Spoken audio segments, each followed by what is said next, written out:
안녕하십니까 시청자 여러분, 해주부 TV입니다. 오늘은 호주 경제 IMF 호주 모기지 채무 불이행 가능성 경고, 경제 위기 가능성에 대해서 말씀드려 보도록 하겠습니다. 최근에 IMF에서 호주 주택시장의 글로벌 경기 침체에 앞서 모기지 채무 불이행 위험이 높아졌다라고 경고를 했다라고 합니다. 최근에 이제 많은 사람들이 호주의 부동산 가격 하락이 끝났을 거라고 생각한다는 그런 이야기들이 많이 나오고 있는 상황 가운데서 IMF가 이런 경고를 냈기 때문에 어떤 내용인지에 대해서 한번 말씀드려 보도록 하겠습니다. 최근에 IMF가 얘기를 하는 것은 제가 얘기를 한 것과 좀 비슷한 것 같긴 한데, 호주 가계가 높은 가계부채 수준을 가지고 있다. 그리고 이로 인해서 모기지 상환 불이행 위험이 크다라는 것을 얘기를 하고 있습니다. 그리고 또 여기서 얘기를 하는 것이 IMF는 올해 세계 경제 성장률 전망치를 2.8%로 전망하고 있고, 그로 인해서 전 세계적인 경기 둔화가 올 수 있다라고 얘기를 하고 있고요. 거기에 이어서 호주 주택 시장은 세계에서 모기지 상환 불이행 위험이 가장 높은 곳이다라고 얘기를 하고 있습니다. 앞으로 호주 경제 상황이 어떻게 될지, 정말 회복적으로 갈지 아니면 침체로 깊이 빠지면서 그로 인해서 부동산 쪽에도 큰 타격이 올지에 대해서 확실하게 이야기를 하긴 어렵겠지만은, 그럼에도 불구하고 이 호주라는 국가의 고질적인 문제, 주택 가격과 가계 부채가 높은 경제 구조 때문에 앞으로 여러한 문제가 발생할 가능성이 있고, 또 주택 부동산 시장의 가격 하락과 그 다음에 경제 위기 발생도 가능하다라고 말씀드릴 수 있겠습니다. 그리고 재무장관, 호주의 재무장관은 호주가 경기 침체를 피할 것이라고 말하지만은 앞으로 몇 달 동안은 경제가 둔화가 될 수 있다라고 얘기를 하고 있습니다. IMF에서 지적한 것이 세 가지 부분에 있어서 호주의 위험성을 지적을 했는데, C1 총 가처분 소득 대비 가계의 미상환 부채 비율, 그리고 누적 실질 주택 가격 상승률, 그다음 마지막으로 정부 정책 요율 변경, 이런 것들 세 가지 요인으로 호주를 지적하고 있습니다.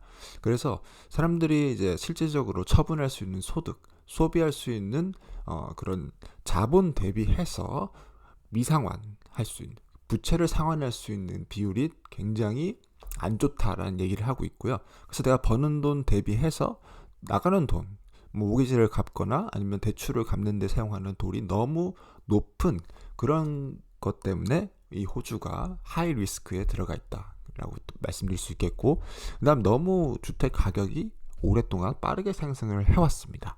과도한 주택 가격 상승으로 인해서 또 그게 더 많은 부채로 이어지게 되는 악순환의 문제, 그다음 정책 요율, 호주 정부에서도 또 그런 세금이나 이런 부분 쪽에 있어서 더 많은 부담을 할 수밖에 없는 그런 문제가 있습니다. 그래서 이러한 것들 때문에 호주가 거의 뭐 캐나다 다음 두 번째 급으로 위험한 국가로 선정이 되었는데, 그래서 이로 인해서 앞으로 경제 문제가 발생할 수도 있다. 이 점에 대해서도 말씀드릴 수 있겠고, 또 호주가 다른 국가 대비해서 그 가계 부채 비율이 거의 170% 가깝게 돼 있더라고요. 그래서 노르웨이 이런 국가도 뭐 230% 이렇게 가는 국가도 있지만은, 문제는 호주가 넘버 2다, 넘버 3 이렇게 되기 때문에, 그로 인해서 모기지 금리가 계속 올라갔을 때 가게들은 지금도 높은 수준의 부채를 갖고 있는데 그 상태에서 금리가 올라가기 때문에 대출 수요가 더 약해질 수밖에 없고, 그다음 또 부동산 가격도 더 하락할 수밖에 없다라는 점까지도 말씀드릴 수 있겠습니다. 전 세계적인 이 금리의 기조가 아직까지 금리를 떨어뜨릴 생각을 하는 것보다는 좀 더 유지하고 오랫동안 가져가려는 계획이 있어 보이고요. 저 미국 연준조차도 기준금리를 좀 동결시키거나 아니면 5월 달에 0.25%더 올릴 생각을 하고 있기 때문에 더 주택시장의 악화, 그리고 어려운 그런 형편으로 갈 가능성이 높다라는 것을 말씀을 드릴 수 있겠습니다. 물론 또 이 상태에서도 부동산 올라갈 수 있는 부동산이 있고 또 수요가 계속 있겠지만은, 이전 시기 대비해서는 조금 지금 시기는 더 안 좋은 시기가 있지 않는가라는 점까지 말씀을 드릴 수 있겠습니다. 그리고 또한 지금 호주 중앙은행에서 금리 인상을 계속하면서 인플레이션을 컨트롤하려고 노력을 하고 있는데 그럼에도 불구하고 저의 개인적인 기준으로서는 그 노력이 굉장히 부족하다라고 판단하는 것이 옆나라 뉴질랜드는 이제 경기 침체와 경쟁에서 우리를 이겼다라고 얘기를 하면서 뉴질랜드는 이제 금리를 빠르게 올리면서 그러면서도 아직까지는 그런 큰 문제를 발생시키지 않고 있고요. 그리고 인플레이션 컨트롤을 위해서 굉장히 많은 노력을 하고 있기 때문에 그에 대비해서 호주는 금리를 빠르게 올리지 못하고 있고 자신들의 부채들로 인해서 그 인플레이션이 계속해서 걷잡을 수 없을 정도로 컨트롤이 안 되는 모습을 보여주면서 호주도 이 금리 인상을 더 해야 되고 그리고 더 해야 될 가능성이 계속 남아 있다는 점까지 말씀을 드릴 수 있겠습니다.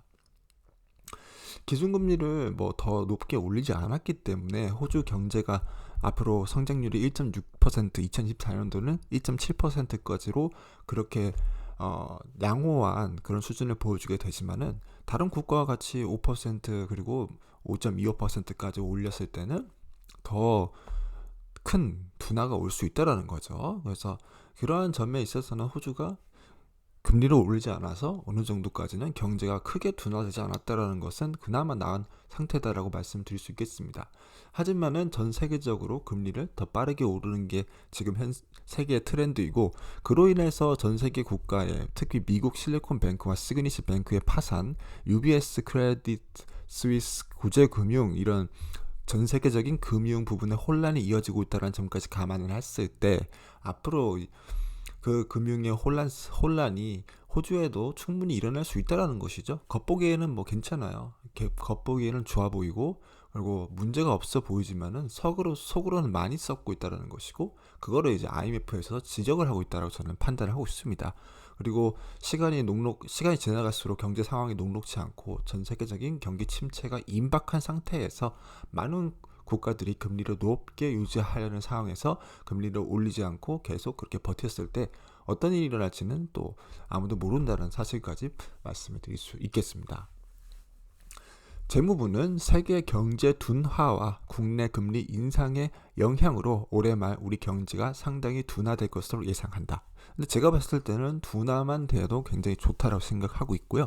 저는 경제 위기를 걱정을 해야 된다고 생각을 하고 있습니다. 호주의 경제 위기는 어느 부분에서 올지는 아직까지는 말씀드리기 어렵고 또 실업률이 생각보다 나쁘지 않게 나왔더라고요. 이번 상태에서. 그리고 이 금리도 지금 정점에 거의 왔다라고 지금 예측하는 게 시장 전문가들의 생각이 있기 때문에 이 상태에서 금리가 멈추게 된다면 경제 위기는 오지 않을 수가 있습니다. 하지만 더 올려야 되는 상황이 오고 또 압박이 들어왔을 때 인플레이션 압박이 왔을 때 더 금리를 추가적으로 올렸을 때 그 상태에서 호주가 맞이할 수 있는 결과가 크다라는 점까지 설명드릴 수 있겠습니다. 앞으로 집값이 더 하락할 수도 있고요. 만약 추가적으로 금리를 더 올렸을 때 그리고 또 앞으로 또 대출 능력 사람들이 많이 감소했기 때문에 주택에 대한 수요가 감소해서 또 시장이 침체될 가능성도 있다는 점까지 우리가 미리 생각해 봐야 된다라는 점도 강조드릴 수 있겠습니다.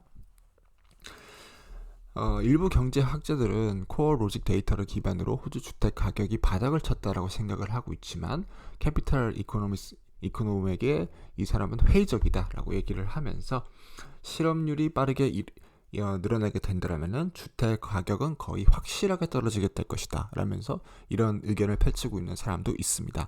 호주 경제가 아직까지는 탄탄해 보입니다. 그리고 실업률도 3.5%에 머무른 상태. 하지만 정확하게 진짜 디테일하게 봤을 때는 거의 600명 정도 실업자가 증가를 했더라고요. 그래서 시간이 지나고 봤을 때 실업자가 더 증가할 수가 있습니다. 왜냐면은 앞으로 인상된 금리가 시장에 점점 천천히 반영되기 시작하거든요. 그래서 실업률이 좀 증가를 하게 되면 사람들이 좀 불안감을 느낄 수가 있죠.